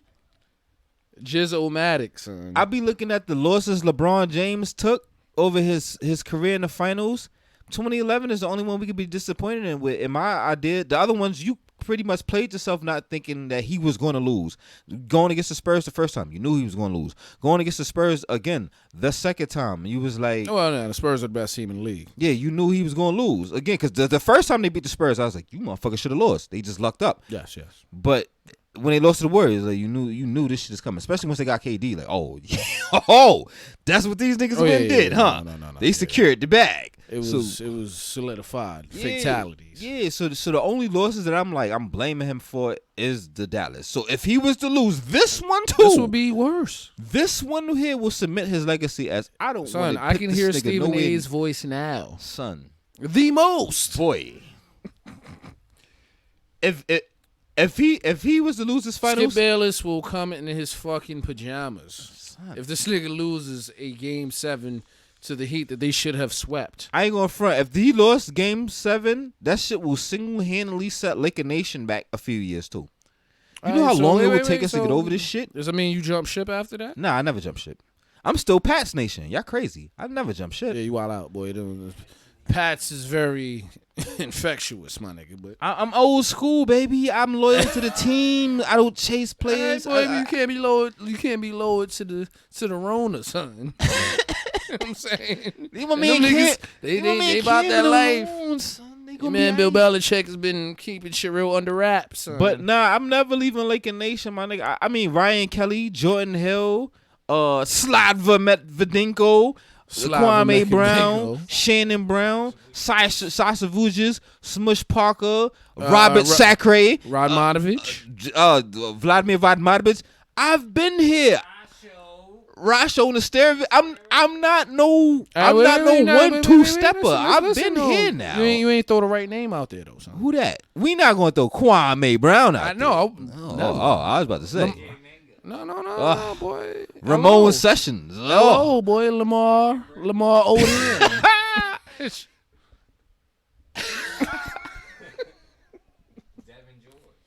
Devin fucking George. No. Chris Mim. You've disrespected the cast. Chris Mim, boy, let that sink in. Mark Madsen, son.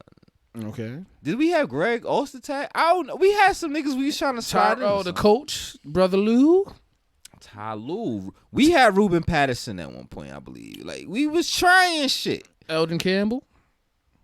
He's the classic. Was it Ron Barry? We had some pieces. No. Anthony John Barry. John Barry. Anthony Pillar. Cedric Ceballos. Glenn Rice. We had some pieces out. That's what I'm trying to tell you. Now, I've been here. I've been in the building now, from the Forum to the Staples Center. I've been here. I ain't going nowhere. Unfortunately, I ain't going nowhere now. So that's always gonna remain the same. Now listen, son. Listen, that's what makes me eat. I'm so tight with these finals because I can't sit back and be genuinely satisfied with our win, because fuck all the other shit. Even if none of this bubble shit happened, it was a regular old home field event, or all the arenas was filled. This shit don't feel like the real Kuma. It still was gonna be hate, because as a Laker fan, even though I'm glad to have this man's services, I understand what LeBron comes to LeBron haters. It's LeBron haters. Not even the hate. He brings that shit with him. It's hate. It's niggas out there hate. Like, no. Half of it is hate, and half of it really is him, son. Once he showed up and started kind of playing like he was Hollywood Bronovich. Do you realize this niggas hating? Is niggas hating on Braun, rooting for the Heat, who once hated the fucking Heat because this nigga Braun was there? Where's these LeBron haters come from? These niggas come from out of the woodworks to become fans of opposing teams just to hate on Braun. For what it's worth, I like the Heat before Braun got there.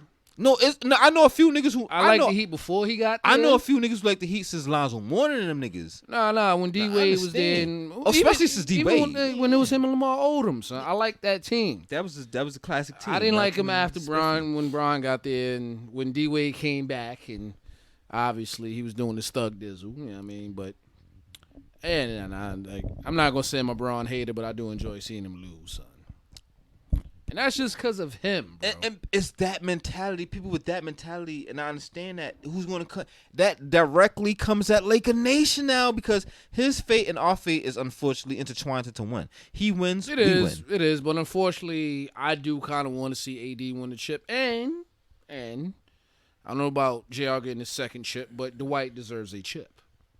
Does he? Yes. Does he? Yes. No. Yes, he does. Because he's an integral part of y'all niggas, number one, having the identity you have now. Don't get it twisted. I like what he doing, and I kudos he putting on and all that. I ain't forget what number 12 Dwight Howard did in Laker Nation. I ain't forget about that Dwight Howard. I ain't forget about the Dwight Howard that thought the Lakers would just, I would resign with y'all if y'all give up basically Kobe. Son, I ain't forget about that. Y'all had a relationship, okay? That was 8 years ago. All right? The man has grown. I don't care about that. He's shown that he's grown. You still want to be mad salty. He grown dreadlocks. That's what he did. He grown dreads or whatever that is. Whatever wave he has, he's a better man for you now. Yeah. And he's one of the reasons why you're about to get your 17th chip? Yo, if DeMarcus Cousins doesn't get injured, he doesn't come. So, all right, now you're just reaching. You know he doesn't. No, I know that. He doesn't come. But depending on Boogie and injuries is You could say the same shit about the Warriors. Had he not gotten injured, He wasn't gonna resign with the Warriors, though. I know well, but had he not gotten injured, you know what I'm saying, they would have had that center they never had. You know what I'm saying. They needed more than that for them. Like that. Yes. I don't know, man. I don't know. I mean, that's another discussion, but had Clay not gotten injured, we may have different circumstances right now. But Had Clay not got injured, I think that series it would have made it more interesting. But the way it was going by then, I think they already had the ball going against them. No. Raptors ain't want to see these niggas in game. They ain't want to see a hot Steph and a hot Clay in Game 7. But No, they didn't. If they would have got that far, yeah. But I think if they could have just closed them out on 6, I think it was possible. yeah, point is, I'm ready to go to the chicken spot, man. Yeah. Yes, sir. Well, it always comes back to the chicken spot, doesn't it? Always. Yeah. So, assuming any miracles happen, I'm still pulling because Jimmy Butler deserves an NBA championship. Niggas keep fronting on this nigga. This is not this year. He's the new age Ron Artest. This nigga been playing out of his mind for so long. He self-admits that he's not for everybody, but Obviously. what he wants is to win the title. That's all that man want. That's all he cares about. All he cares Ball about. is life for him. All his life. I thought that's what the mark of professional is, like, not this fucking, and again, I never want to shit on a nigga for getting his money. Get the fattest contract you can, but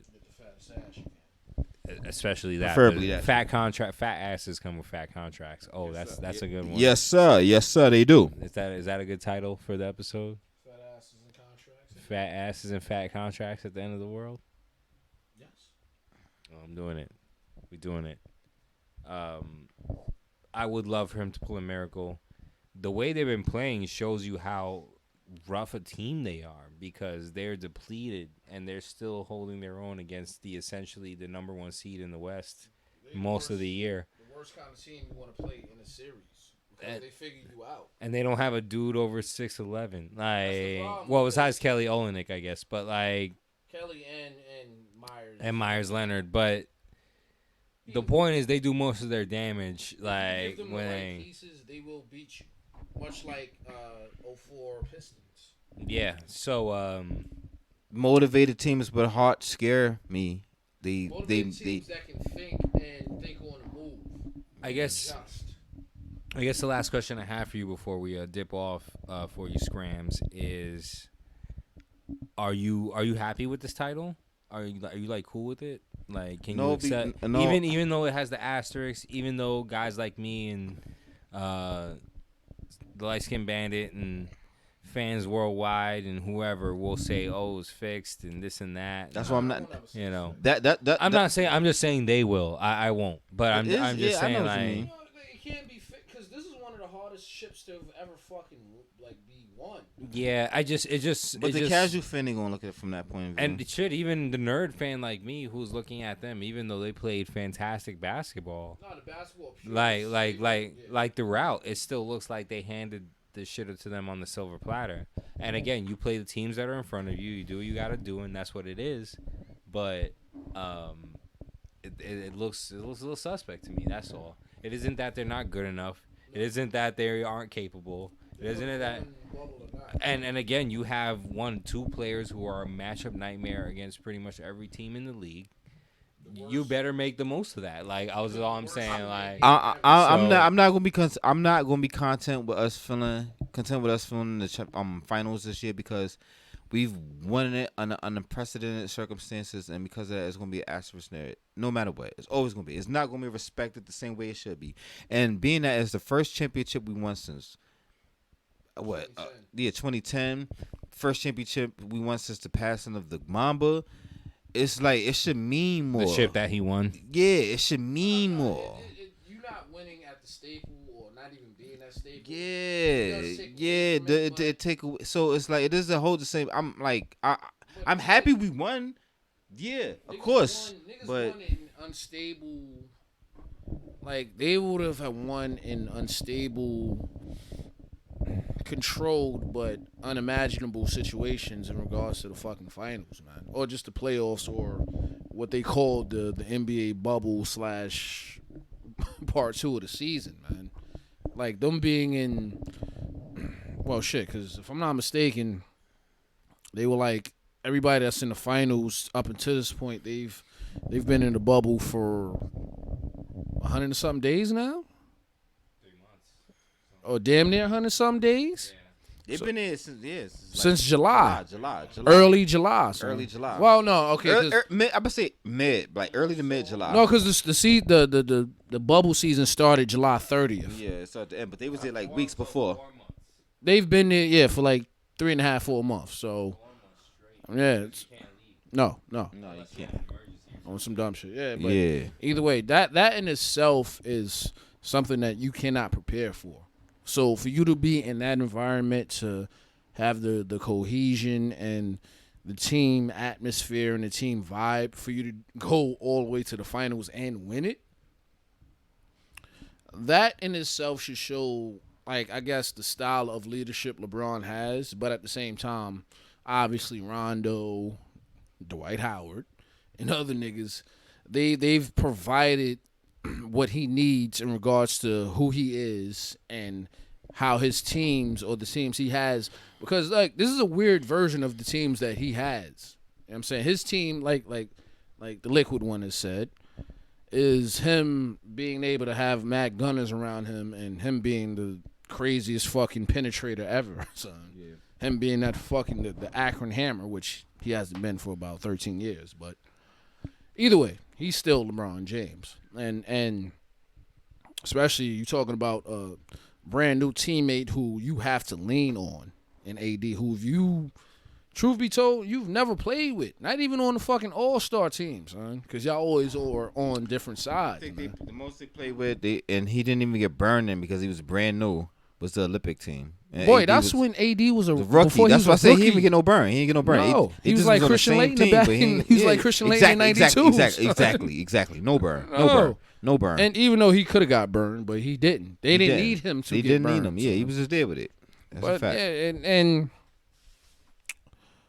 I would always disagree with it being an asterisk in regards to this championship, because this championship will mean things, but it will mean something far beyond the court and the game that we're watching.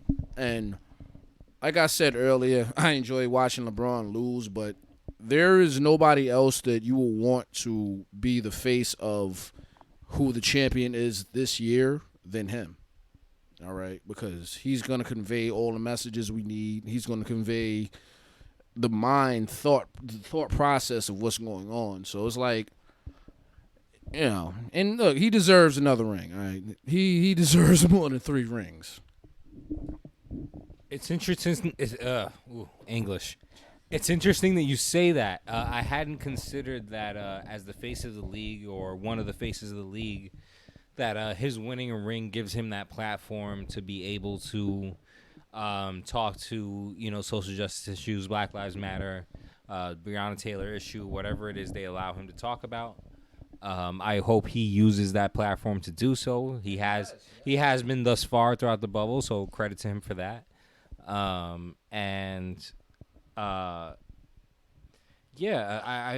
had a lot of hate against Bron forever because, like Jordan, he has been the glass ceiling to a lot of my favorite teams. But at least he's not a bad guy. Like, Jordan was kind of a dickhead. Like, and I get why. Especially given The Last Dance and all these other things that have come out about him and novels and stuff like that people have written, and coverage on Jordan that has since resurfaced now that people are once again interested in the Jordan lore. But we grew up in, like, at least for I can only speak for me, like, as a Pacer fan and as a Knick enthusiast, like, we grew up in the fucking tyranny of the Jordan glass ceiling, and then for me as a Pacer fan in the 90s to 2000s, I grew up under the tyranny of Shaq and Kobe, like, in that glass ceiling, and knowing that my team was kind of too old to kind of, like, break the glass ceiling to beat them in the 2001 finals, right? That's 2001 finals, 2000 finals. So it was hard, but with Bron, like, I as much as I've said for years, fuck LeBron James, And I have like all everywhere and online, many places, but it wasn't out of malice. I don't have anything against the dude. Like he liked tacos on Taco Tuesday. Good for him. He's such a goofy ass nigga. We're the same age. Like I feel a kinship to him a little bit, like because he's still like kind of a kid, even though he's a father and a leader and a philanthropist and all these wonderful things that he does, which are wonderful. He's the last dragon. It's nice like to see him at least back in the place to at least get that extra ring, even if this is his last ring, because he seems kind of tired as a basketball player personally. That is up to AD and his ceiling, which is still, this nigga hasn't even gone Super Saiyan 2 yet. Honestly, he's about to win his chip, and he didn't even go into the lethal way. Like, honestly, like he didn't even really go ham, but it's fine. Like he did enough to what it takes, barring any Heat miracle. If Jimmy Butler is like, sells his soul to the devil for the championship, then the dragon goes Super Saiyan 2. Something, but yeah, and just suddenly his foot, he don't feel his foot no more, and Goran Dragic, but that TRT. who knows? But I'd be happy for even me as the penultimate, or sorry, I should say penultimate. I don't even say the ultimate. I don't hate the Lakers. They've just been kind of like the opposition team for the teams that I've liked throughout my basketball loving life. I can't. Yeah, Hollywood Bron on the Lakers is now. It's too weird for me, man. Could you have hopped on the Kobe bandwagon in 02? Maybe. See, when we think about Kobe, we often think about late Kobe that we knew and loved, but honestly, Kobe went through the same trials and tribulations. I was a Shaq fan too. Forget all of that. You want to talk about hopping on Kobe waves? When he demanded the trade, I was like, yo, like people don't remember that. If this dude, what was that, 2005, right, or 2006? That was like 03, boy. Yeah, before they got smoked, even before they got No.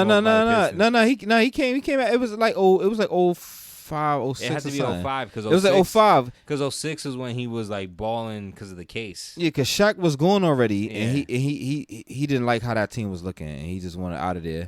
Matter of fact, it was no. It was No. It was the same season they got Powell mid-season, because before the season he asked for the trade. Yeah, before the season he asked for the trade.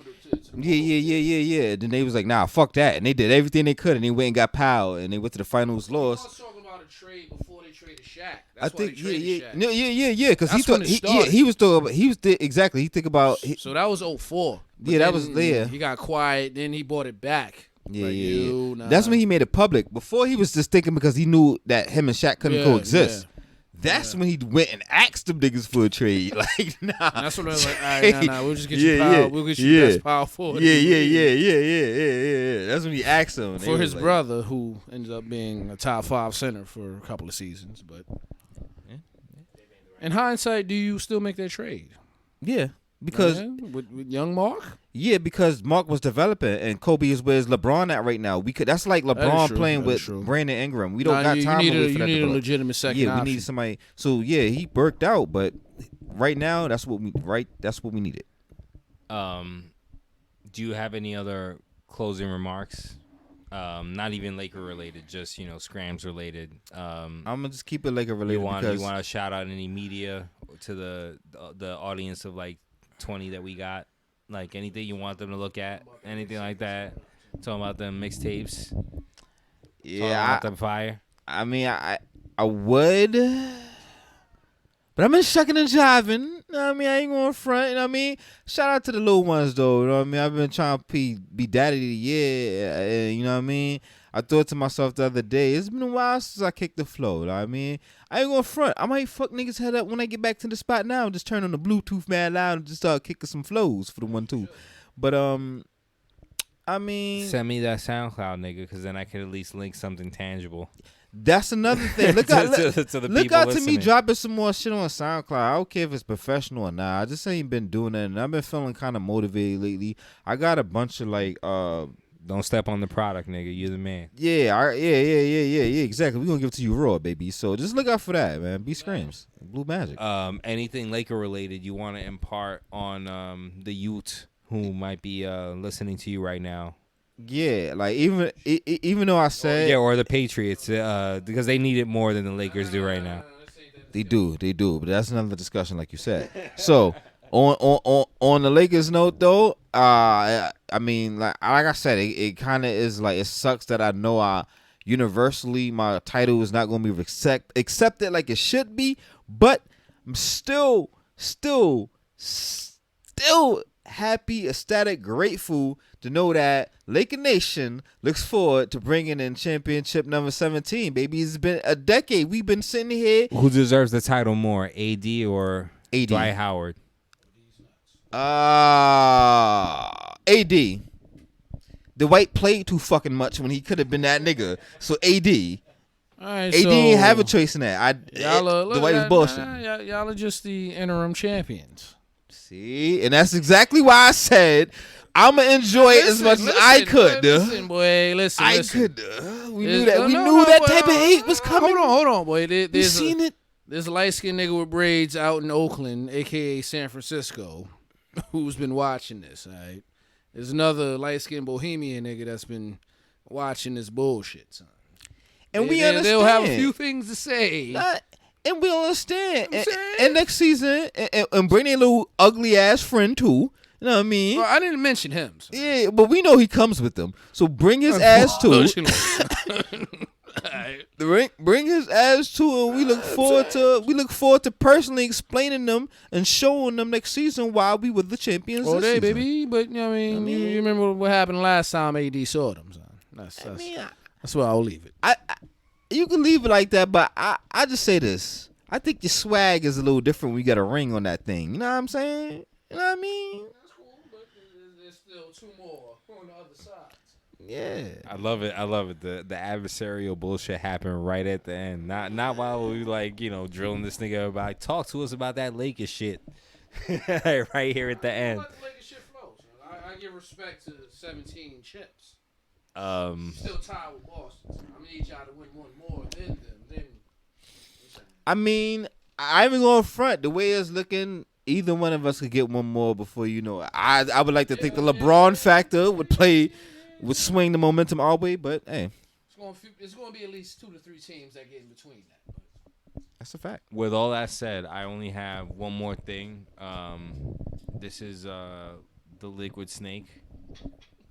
The only one that could ever possibly be on YouTube signing off for Brother Scrams and the Bandit, who is light-skinned, representing the light-skinned delegation. Yes, sir. Truly, always, all day, out here in East Williamsburg. You know how we get it. Get it. And I guess I can only say, as my last little bit of wisdom, congratulations to the Los Angeles Lakers for winning NBA championship. Round of applause. And fuck LeBron James. Throw the headband back on. It had to be the slander. Throw the headband back on, Bron. Shave it off. Give it up, Bron. Give it up.